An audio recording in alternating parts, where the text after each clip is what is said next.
Beloved viewer, the reason we're gathered here today is this abandoned swamp in the backyard that we were determined to turn back into a swimming pool by hook or by crook.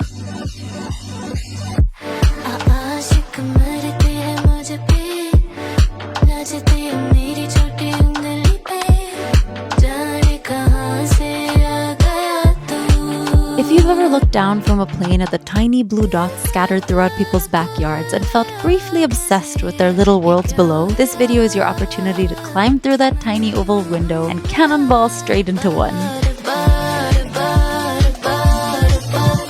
Now catch your breath to lose it, baby. Windows down in my new Mercedes made you look to the full 180, yeah.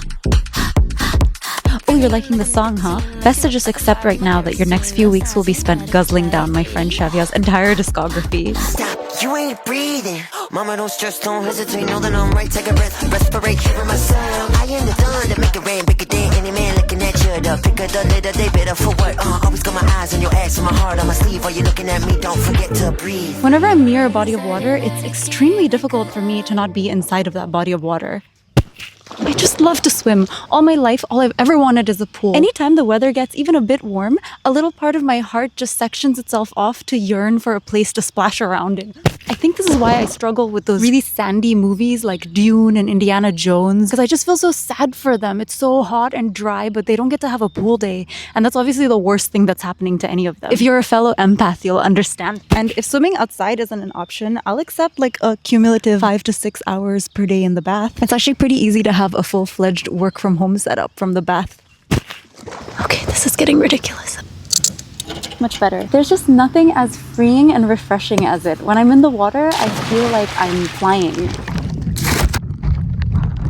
Sometimes when people are in a pool, they'll hang around like this and chat. And I find it very hard to understand how they can do that when there's a whole world to be explored down there. I don't know how to behave in such social settings. My parents were both born right by the ocean. My mom here in Tanga, Tanzania. Tanga is Swahili for sail. It's not the Spanish word tanga, okay? And my dad was born in Mombasa, which has an amazing coastline too. You might recognize Mombasa from that chase scene at the beginning of Inception. And then my grandparents were born scattered along the East African coast in Lamu and Kismayu up in Somalia. But none of them in 2 entire generations of me's have ever been remotely interested in swimming. And by the time I came around, we were here in Nairobi, which was a 9-hour drive from the beach. That's if you look it up now, but back then it was 15 hours. And if the road was on fire, double that. We were so far away from it, but all I ever wanted to do was go to the beach. So that supports my theory that maybe sometimes availability breeds ambivalence. Or perhaps this is hereditary and the fish gene is a recessive one that managed to rear its scaly head only through me. Because my daughter is the same as her grand and great-grandparents, having to be bribed into the water with untold quantities of treats. But enough about me. It's time you met the frogs. The first time we encountered the swamp was when we came to see the listing, but the real estate agent didn't have the keys, so while we waited for them to be procured, we soaked in the grounds. Not literally, of course, because if that were the case, we'd now entirely be the personification of gangrene. They are calm in this shot, but usually as you approached, there'd be a circus of frogs leaping into and out of the water, ribbiting at the top of their lungs. We plowed forward with trying to acquire the house and its accompanying tub of tadpoles, and this was a many-month-long process that involved, among other things, grappling with the fact that secretly tucked under the house was an abandoned 500-gallon oil tank that may or may not have been slowly leaking hundreds of tubs of toxic oil into the ground for the past 70 years. These were some stressful months as the sellers decided whether they wanted to test the soil or just chuck us as buyers and try with someone else. So I began to stress craft. And as we waited with bated breath as they opened up the floor, climbed into the tank, grabbed a soil sample to test, until the test definitively said that there was nothing to worry about. We were dealing with Schrodinger's oil contamination. But finally, the test came back clean, and we were so silly for having been worried in the first place. But at least I got a coat and some bags out of it. By the time we got the keys, we were squarely in the winter months. And the jumping frogs had migrated to a warmer climate or maybe died. I don't know what the frog's life cycle is, and unfortunately I have no way of finding out. Winter was a brief reprieve from worry about the outdoors while there was so much else to worry about indoors. But rather than worry about that which needed to be worried about indoors, I made an epoxy resin coffee table for our living room to foreshadow the rectangle of glittering aquamarine we anticipated having come springtime. Briefly, I entertained the idea of saving money by emptying the pool out ourselves, one bucket full at a time. But our first inspection when the pool thawed in February was a swift reminder that I am in fact quite faint of heart and body. Oh my god, oh my god. What is it? Oh my god, it's a skeleton. What? It's a skeleton. Ah! How many of these are we gonna find if we clear this ourselves? Okay, that's gonna be a lot of weight. That's gonna be a lot of wheelbarrows. Lot of wheelbarrows of dead squirrels. A lot of bagsters. There's a bigger looking white thing down there. Can you see it? I can't see it. Oh, it's just the floor. So we hired a brave team to scoop everything out for us, and they told us this was the worst pool they'd seen in their 15 years of business. But I wonder if they say that to everyone to make them feel special. In any case, we were encouraged by an inspector who'd taken a look at the pool when it was still full and had told us that pools usually crumble from the top down. And this one's coping, that's the stone border that is so lovely to lie down on if you're a frog or a person. The coping was in great shape, and the pool was made of concrete, which is a long-lasting type of pool build. Now catch your breath to lose it, baby. Windows down in my new Mercedes. Made you look to the full 180, yeah. Bring me in like I'm nicotine. Light you up like a fire with my kerosene. No signs ain't out of day, baby, yeah. You need me more than I need you. Even with all the designer clothing, you can match the fact that you were average. It was still a huge relief once everything was emptied not to see any big cracks or gashes. And while I was grateful that the pool didn't yield anything truly horrifying, I am insatiable. So I'd be lying if I said I wasn't disappointed that there wasn't a bag of jewels or even just that one huge sapphire that Rose irresponsibly chucked into the ocean at the end of Titanic. Now that the gross part of the cleaning was over, we were on our own for the rest. I forgot to breathe.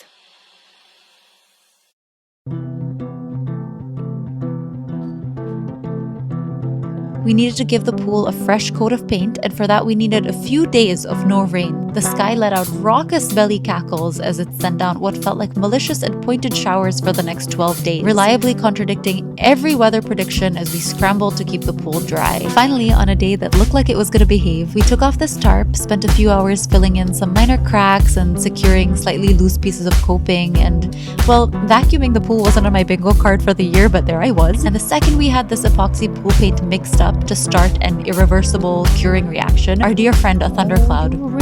At the time, I had not yet invented the egg sacrifice, which is my infallible method whereby I feed my dog a perfectly fried egg in order to secure a successful project. As you may know, it has worked perfectly for projects such as my couch wall, these resin mirror cabinet doors, this crochet rug, this stair runner extension, this painted oil spill rug, all these lamps I made, much of my kitchen art. But I think the spirit of the egg sacrifice was alive and active even before its formal invention, because that day I fed Maeve a marshmallow she had been so yearning for.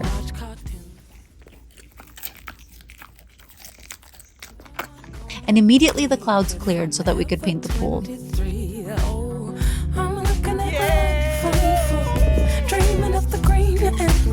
Just like the ancient stone. Remember the spot where the sump pump had been ejecting the swamp water? That water alone was so fertile that there's now a patch of grass growing at 10x speed where it drained. Now, of course, rain found us again, and that's because I didn't give Maeve that second marshmallow she requested. But the paint had already cured, so we were in the clear. All that was left to do was to clear out the nasty drain at the bottom, and then we spent the next few days filling it up. While the pool filled, we hosted Maeve's friend, and the house was aglow with the constant mischievous pitter-patter of two canines on a quest. It seems that I'm where I'm supposed to be. Oh, now I'm fully grown, and I'm seeing everything. Here's our first ever jump into the pool. Just sweep away that dust from. It was still early spring outside, and so those yelps are equal parts elation and horror. This was the only time we'd get to jump into a completely freshwater pool with no chemicals. Truly, water good enough to drink, and trust me, I got some nice gulps in that day. But our plan for keeping the pool clean was a close second to water straight out of the tap. We were gonna have a saltwater pool, which I'll tell you more about later. For now, just know we're throwing in 400 pounds of salt into the pool and watching in slight horror as the pool gets terribly murky.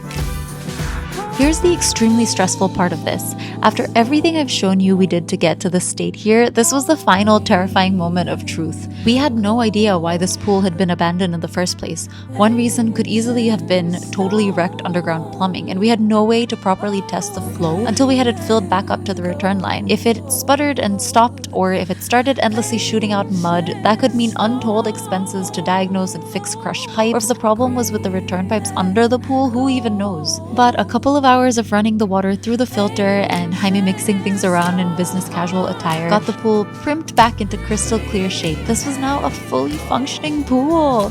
Here's my mom refusing to go in, so I'm explaining my plot to Jaime about tossing her in when she least expects it. Here's a neighbor who came over for a drink, and here's another one being a bit shy. Now that the pool was looking so pristine, we hated how filthy the coping tiles and the patio were in comparison. So we embarked on the most satisfying power washing expedition that revealed beautiful variation in the colors and textures of these stones. Now's a good time to mention another parallel quest I'd been on. While my literal deep diving still needed a fair amount of work, my historical deep diving skills were honed to a sharp point. These historical aerial photos of the house tell me that the pool wasn't here from the beginning. It was added around 10 years after the house was built. Although I can't imagine that the architect hadn't envisioned the pool exactly here given the way the water reflects up into the living room. It was made for this spot. So knowing that the pool comes around sometime in the 60s and that the brand of the pool is Sylvan, I started to scour newspaper ads in the area from that time. And what should I find? Okay, again, I'm quite greedy, so I'll admit what I wanted was a photo of this exact pool being used in an ad. But this here shows the same model of pool and the same shape of the stairs, the same way the coping stones are cut and laid out to form this lovely soft curve. And what's more, I found another ad from them for a recommended paint to use on the pool, and would you believe it, almost 60 years later, it is the same brand of paint we ended up using on the pool. But yeah, since getting the pool from this to this, I've done some pretty heinous things to it that I'll confess in a bit, but right now there's some urgent business to get to. Ariana Grande, love of my life, angel with pipes stronger than a village of bagpipers combined, is currently on tour wearing some of the most gorgeous dresses I've ever seen in my life. In times like these, it's not like I have a choice. I wake up in the middle of the night drenched in a cold sweat, having dreamt of this dress as a swimming costume. And the dice are set in motion, as they say. What are my swimsuit sewing credentials, you ask? I'm so into you, I can barely breathe. And trust me, that's gonna show in the result. And all I But this is freeing because since I have no idea what I'm doing, I'm holding myself to a very low standard in the way of making this informative. You can just observe the spectacle here. And it kind of works out because, you know, I consider it sacrilegious to talk over Ari when she's singing. I realize I'm doing that, which I say I ought not to when I'm explaining this over her singing. I could just shut up, but am I capable of that really? I don't know. Or I could be explaining what I'm doing here. Honestly, this is getting more humiliating by the frame. I told you I had no business sewing this. Horse grade impatience and two-way stretch spandex are a match made in hell. waiting for you to make a move. Before I make a move. So baby, come light me up, and baby I'll let you on it. A little bit dangerous, but baby that's how I want it. A little less conversation and a little more touch my body. 'Cause I'm so into you, into you, into you. Got everyone watching us, so baby let's keep it secret. A little bit scandalous, but baby don't let them see it. A little less conversation and a little more touch my body.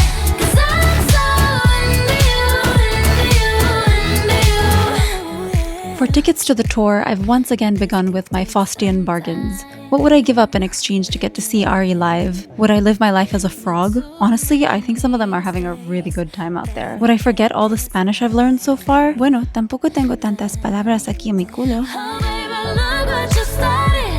The temperature's rising and Whenever I'm trying to do something new and I start to feel a bit insecure in my ability to pull it off, there are a few different techniques I have for bolstering my confidence. But here's one of my favorite foolproof ways to restore the hubris. I just imagine someone I hate telling me I can't do it, and boom, I'm back on track. Extrinsic motivation fueled by pettiness really is a bottomless resource that we must all leverage more. Halfway through sewing, I realized I'd missed my other fail-safe mechanism for successful crafting, the egg sacrifice. Scientists still aren't completely sure how the insertion of a crispy egg into the hungry mouth of a beloved furry family member can correlate so strongly with favorable project outcomes as to undeniably determine causation. A recent paper came out showing irrefutable evidence of better results if the sacrifice is conducted as close to the site of the project as possible. So as a woman of science, I obviously oblige. But it turns out my reading comprehension needs work. I realized what scientists actually say is that the egg sacrifice must happen close to the work site. So that's where the sewing is happening, not where the costume eventually will be deployed. So to fix the mismatch in sacrifice location and work site, I moved my sewing station for the rest of the project. I hope you feel safe here knowing that this is an evidence-based household. into you, into you, into you. So baby let's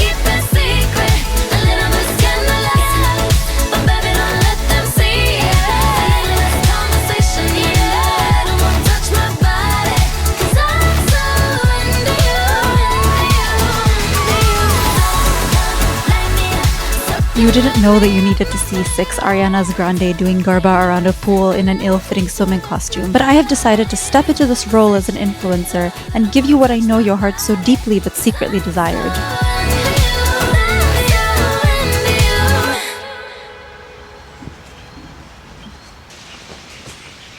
These are my mom's spectacles. I picked them up for her from the CVS parking lot floor near the dumpster. I actually can't see. I just need them to complete the look so that you'll take me seriously for this next section on pool care.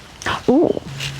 When you have a pool, with great power comes great responsibility. This pool has 3 main bits of machinery. The pump sucks in water through the underground tubes and spits it back into the pool. But on the way back to the pool, the water passes through 2 other entities. This big trash can is the filter. It contains a labyrinth of grids that the water swooshes through, and the filtering material is so fine that it catches even dust and pollen. And this in the middle is less common, but it's what makes it a saltwater pool. So in most pools, the sanitization is done by brute force, with a large amount of chlorine just being dumped into the water. But that makes the amount of water in the chlorine pretty volatile. It makes it so that most of the time there's either too much or too little. A saltwater pool also sanitizes using chlorine, but it does it in a way that's much more elegant. You add enough salt to your pool to make the concentration of the salt in the water around 3,400 parts per million. And I'm only throwing a wretched unit at you like that to give you some context. Ocean water is an order of magnitude more salty. It's at 35,000-ish parts per million, and human tears are at like 9,000. So you barely can taste the salt, but it does make the water feel a little more silky. But the salt doesn't just sanitize on its own. It needs the help of this machine to undergo a process called, hold up, if I'm going to discuss chemistry, I need to put on my black cloak.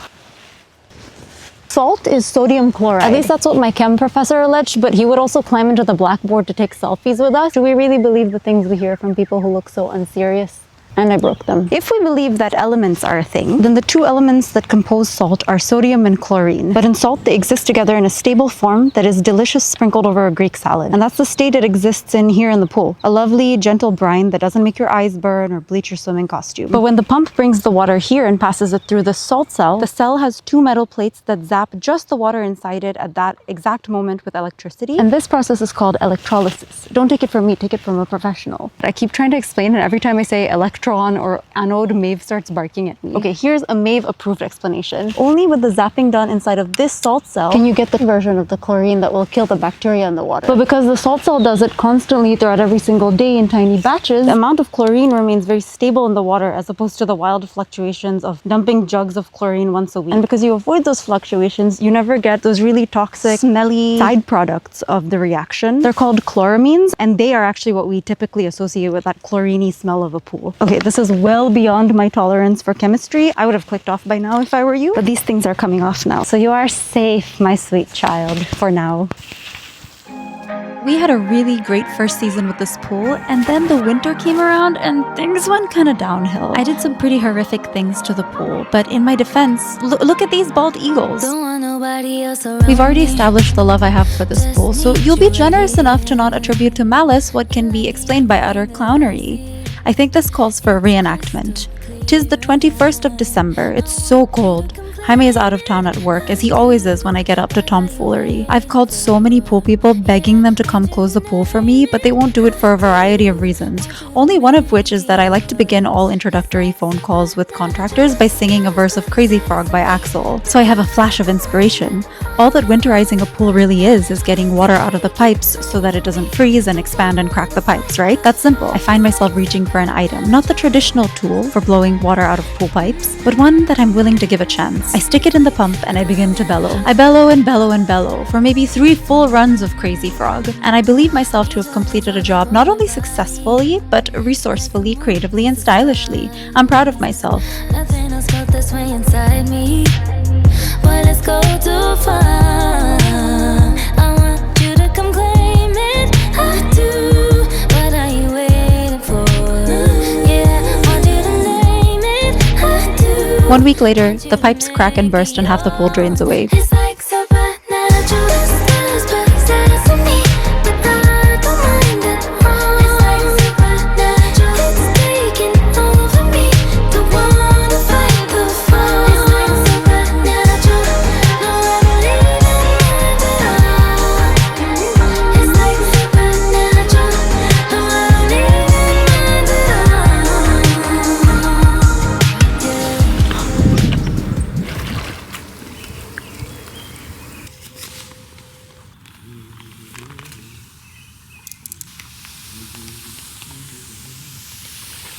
From time to time, I have to make sure a few things remain balanced to ensure the pool stays crystal clear. And when I do, I get to crouch by the pool like a toad doing fun, colorful potions. This test is for pH. The pool should be around pH 7, similar to our skin. This confirms that the salt cell is working correctly and the pool isn't over or under chlorinated. This one only really needs to be done once, when you're setting up the pool and adding the salt, or when you let half the pool drain away and you have to fill it back up and add the salt back again. Severus Snape would not approve of the foolish wand-waving and silly incantations happening here. Chlorine is famously very volatile under sunlight. We all remember that from early 2000s tabloids.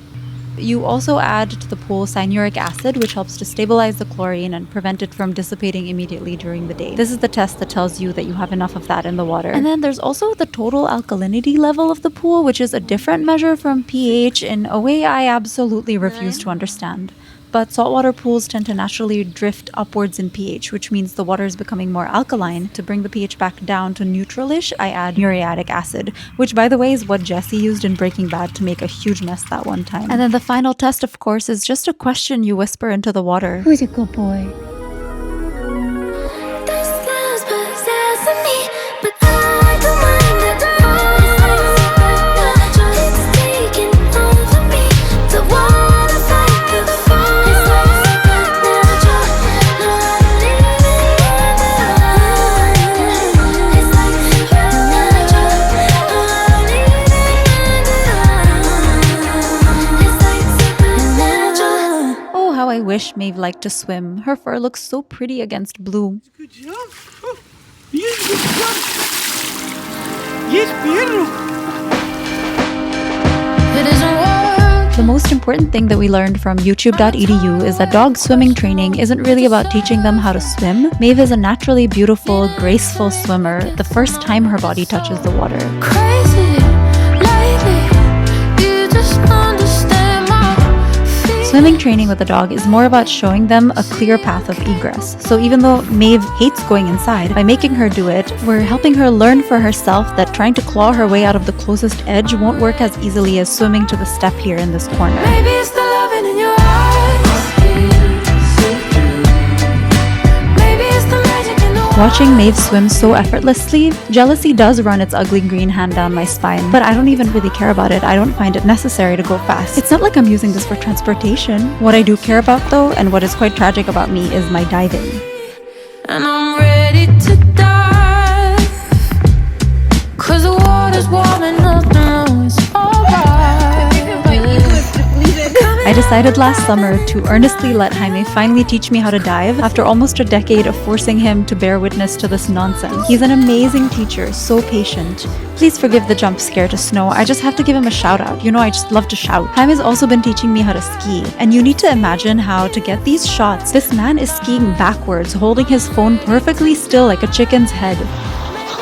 Muy bien. If I could ski like this, I would walk around all day with a t-shirt that said, "I'm better than you." Magic in the wild.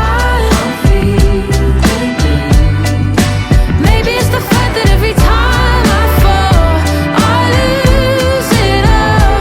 But you got me from my head to my feet. With your camera out. I have never met someone with such extreme athletic prowess across so many different realms, yet so little pomp and circumstance as Jaime. And I want to be just like him when I grow up. Okay, back to diving. We had a few sessions of relentless effort. I jumped in maybe 200 consecutive times until it finally clicked. I'm a pretty slow learner, not to brag. By the end of it, I had a bright red torso, and the water level of the pool had gone down a bit, but I was looking less atrocious than before. Wow, that was perfect. The key, Jaime showed me, was to imagine or literally have something blocking your shins so that you have to really kick up and away to get over it. And when you do that in that way, you'll find that it's still not good. What are you doing taking advice from me after all I've shown you? This pear tree is seemingly preparing itself to single-handedly solve world hunger in a few months. The weeds are looking crazier than ever. In the next video, they shall meet their match. Oh, this is a spot 5 minutes from where I work where you can rent kayaks. Look how magical. Except I was enjoying myself when something bit me. If anyone watching is an expert at bug bites, can you tell me if I've been poisoned? In any case, even if I have been, it's too late because this was in 2024. Oh, hey, Tess, would you like to end this video about your pool with something relevant to your, I don't know, pool? Yes, absolutely. Look at this crazy sculpture, also quite close to where I live. Also, I met Angela Davis. Also, Jaime loves fireworks. And do you you like my Zoom background? And look at these sunscreen tattoos. And look at these rocks I collected at the beach. And look at our friend's breathtaking wedding dance. Oh, here's Jaime explaining how to snake a drain in explicit detail. Okay. Fine. Thank you, my love. Thank you for keeping me in track. We freaking love this pool, and we now think of it as a family member. I'm sorry, or you're welcome, that you've now learned more about it than you could have ever wanted to. And I hope that when you're next on a plane and it's landing, you'll press your nose against the window and peer intently down at the backyard pools to check if one might contain a reformed Maeve actually enjoying herself in there. Maybe it's the fact that every time I fall, I lose it all. But you got me from my head to my feet, and I'm ready to dive.